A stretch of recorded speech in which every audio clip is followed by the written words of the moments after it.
අංශභාගය හැදලා අංශභාගයේ රෝගේ හැදුනාම වේදනාවක් දැනෙන්නේ නැහැ ඒකට. අංශභාගයේ රෝගෙට වෙන්නේ බර ගතියක්. ඇඟේ මේ සමබරතාවය නැතිකම බර ගතිය. ඒකට මේ ගොඩාක් කරාට ඒකට තද ගතියක් වගේ ඒ වගේ දෙයක් තමයි දැනෙන්නේ. වේදනාවක් ඇති වෙන වේදනාවක් වගේ ඇති වෙනවා අංශභාගයත් එක්ක නහර හිර වෙලා මාංශ පෙරි තද වෙලා. එතකොට සමහර අය දන්නේ නැතුව අත්වලින් උස්සලා අත ගැලවුනහම ඒ වගේනහම වේදනාවක් එනට ඇති වෙනවා. ඒත් හැමෝටම නෙවෙයි ස්නායු පද්ධතිය හරියට ක්‍රියාකාරීත්වයේ තියෙන අයට වේදනාව ඇති වෙනවා.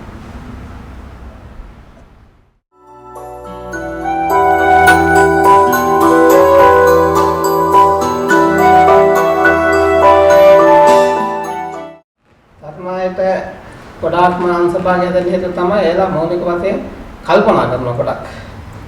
හිත ගොඩක් පීඩනය වෙනවා. පීඩනය වෙනකොට අර ඒක මේ නහර එකපාරට બ્લોක් වෙන්න පුළුවන්. මේ ගොඩක් මානසික පැත්ත තමයි ගොඩක්ම අංශභාගයට බලපාන්නේ.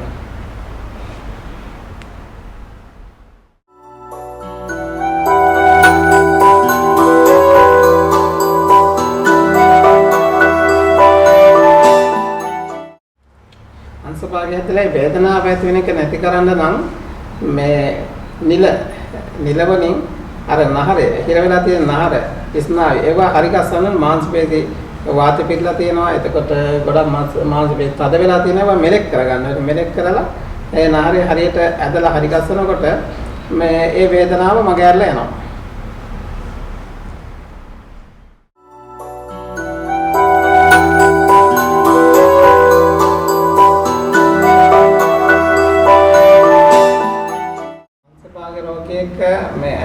ඇවිදලා මේ හොඳ වෙලා ඇවිදින්න එක කෙනාගේ මානසික මට්ටමත් බලපානවා. එතකොට ඒලගේ උනන්දුව උත්සාහයත් බලපානවා. මොකද හොඳට උත්සාහවන්ත කෙනෙක් තරුණ කෙනෙක් එහෙම අංශභාගය ඇදලා ඇවිල්ලා පනම නැතුව ආවත් මෙල ටික අල්ලලා ඒ වෙලාවෙම ඇවිදන්න පුළුවන් අයත් ඉන්නවා.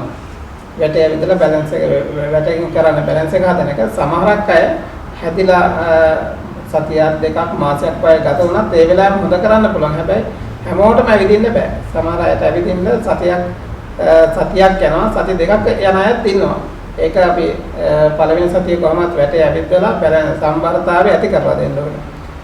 වැටෙන් ඇවිදින එක වෙන්නේ අර සම්බරතාවය. ඇඟිලි වැඩ කරන්නේ. එතකොට අතයි කකුලයි මේ සමාන කකුල් දෙක අත් දෙක අර ඇවිදයි අල්ලල්ලා ඇවිදිනකොට තමයි සම්බරතාවය එන්නේ.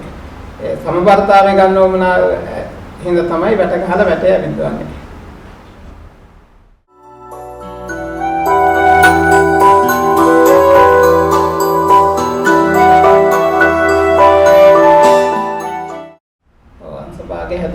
ගොඩක් අය බය වෙනවා.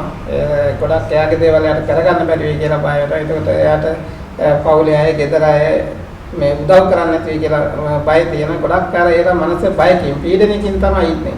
මම කොහොමත් ආවහම එයාගේ තියෙන හිතේ තියෙන පීඩන තත්ත්වය මුලින්ම කතා කරලා එයාගේ කරතුරු දැනගෙන එයාලට තේරුම් කරලා දෙනවා. ජීවිතය ගැන අවබෝධ කරලා දෙනවා. සහල් එයාගේ හිතේ තියෙන බරගතිය අයින් කරලා කල්පනා නැති කරලා සාමාන්‍ය හොඳ මට්ටමට මනස හරි ගස්සා ගන්නවා. ඒ කතාවෙන් තමයි බෙහෙත් කරන ගම කතා කරලා මනස ඉස්සර අපි මනස සුවපත් කිරීමක් කරන්නේ. ඒ කියන්නේ මනස හොඳ කරගන්නවා. එයාගේ හිතට සත්‍යයක් ඇති කරවලා දෙනවා.